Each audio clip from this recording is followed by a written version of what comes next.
In the late 60s, I decided to walk on a stage and see if that was of any interest to me. And it turned out that I never left, and consequently I've been an actor for almost 50 years now. The truth is that led me to Mr. Muir. I found his accomplishments, his poetic writings, and his tremendous adventures of great interest. I'm an actor, a historian, a reformed public servant and politician, and I travel the country bringing Theodore Roosevelt to life on stage, television, film, and enjoy doing what I do.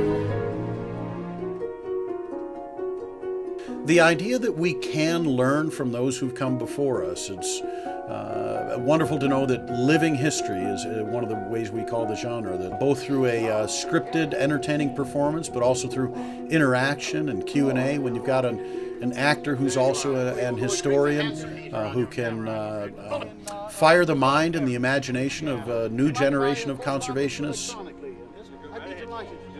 Of course, Muir, an iconic preservationist. There's that tension in the relationship between Muir, the preservationist, and Roosevelt, the conservationist. I think they both loved the wild places. For Muir, the mountains called and he had to go, and for TR, there was always something about being out in the wilderness of the country that fed his soul, fired his engine. So I think they had probably an amazing 3 days and nights of camping and tramping, and I think Lee Stetson has captured that beautifully with his play The Tramp and the Rough Rider. Of course, when Roosevelt invited Muir to go camping alone in the Sierra Nevada, I thought that two contrasting characters, as Muir and Teddy certainly are, would be a very interesting two-person show. That photograph that is taken of Muir and Roosevelt on top of Glacier Point has remained the iconic photo perhaps of both those two men and their intertwined lives and concerns. And in fact, it is the opening sequence of the play that I wrote about Muir and Roosevelt. Stop your fretting, John. One more photograph and I'll send him away. He might have died under there. Patience now.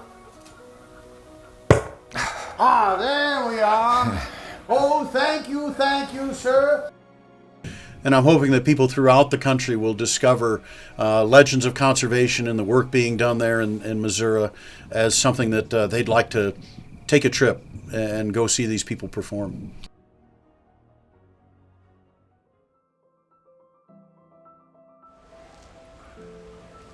Look at the size of that thing. Hello. Greetings. Is it Mr. Zemer? It is. Your reputation precedes you, sir. Theodore Roosevelt at your service. My pleasure to present my friend John Muir in from Yosemite. Good to see you. Welcome to Wonders of Wildlife. Bully. The importance of enjoying the museum there for Joe and I was to look at the tremendous contributions that organization led by Johnny Morris is producing. The displays there, the exhibits, the specimens that are on display there are all extraordinary educational tools that are impelling a great many people to embrace conservation goals. So we were very pleased to have a major tour of that facility. What's your family name? Well, Bully, well now here we are then, in Theodore Roosevelt's cabin. How does it feel to be back? You've done beautifully with the recreation of the Maltese Cross Cabin. Thank you for preserving this wonderful cabin and the story of life on the plains, but also some of the other great hunting adventures. Oh, John, look behind the lights. There we are.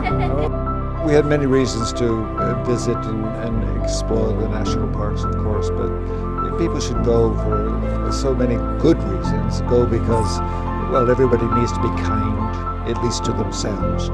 And everybody needs beauty, as well as bread and places to play in and pray in, where nature may heal, cheer, and give strength to body and soul alike. There's the poet I know. That's the poet that inspired so many readers. He's unlike me. He's a good writer. I published 30 books. You have a couple on display here. I did not write well. I simply took well to writing. Very nice to meet you. How are you? Quite a pleasure to see you. You seem to be gathered about. Is there some sort of game or sport going on there? Nice try. How are you? Very nice to see you. And how are you today? Good. And how are you, young man? Good to see you. I understand for 12 years now you've had Wolf School, and I imagine that some of those youngsters, some of the first classes now, they're graduating college, beginning careers as conservationists in some cases. It's really important work. Fantastic. Well, it shows on your face. There's a twinkle in your eye, and that smile is infectious. How about you? This young lady here would like to join the Peace Corps. Oh, and, yeah, become a doctor. Which one? This one? This one right here. Oh, how wonderful. Yeah, in my old lifetime I did the same thing. It was great. I'll let you in on a little secret. You might know that I'm not really Teddy Roosevelt, and he's not really John Muir. Oh, they are shocked. Well, shocked, I tell you. We are actors. But in the acting that we do, Mr. Stetson, he brings John Muir to life in Yosemite and all throughout the world. I bring Theodore Roosevelt to life at Theodore Roosevelt National Park and all throughout the world. So sometimes, even if you're acting, well, maybe you've seen a movie or watched a play and it inspired you or changed your imagination a bit or your ideas a bit. That's what we get to do as actors as well. So while some of you are going to be doctors and astronauts and architects, it's a wonderful thing to be an actor too. And I'm so delighted that you're here at the Wolf School and to hear that you enjoy being outdoors. We've got outdoors women here, Mr. Muir. The very best kind of women, I Bully. tell you. Yeah.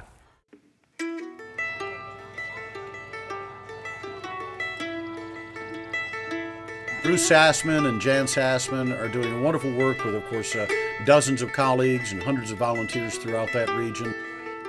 It's a wonderful vision that they've had for taking a little country farm out in rural Missouri and making it a destination for the conservation movement.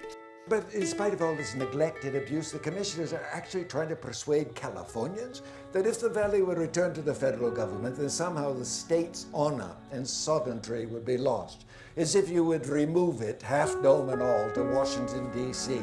By Jove, a grand idea. Just off the west wing of the White House, I should think. We're in a technological age. We watch Netflix and YouTube, and we're on our smartphones. There's something about going to a live performance, and to do so especially in a nature setting. Tell me something of your Yosemite bears, John. Bears? Certainly you've seen a beast or two hereabouts. Oh, well, many, of course. I suppose that my first interview with a Yosemite bear was most memorable. We were frightened and embarrassed, the both of us, but I confess the bear's behavior was better than mine. When you're outdoors and you're nearly sort of sitting on a picnic table near a fire, and there's John Muir telling you stories about life in the Sierra Nevadas. I think that can be a very transportive and inspiring kind of thing to experience. Now, John, I know how you feel. No, this is what I must tell you, Mr. President. Only a moment before, unarmed as I was, I would have worried that you like a wolf. And in the savage exhilaration and excitement of chasing that wounded ram, again, I, who have never killed any mounted life, again, I felt like a wolf in pursuit of its prey.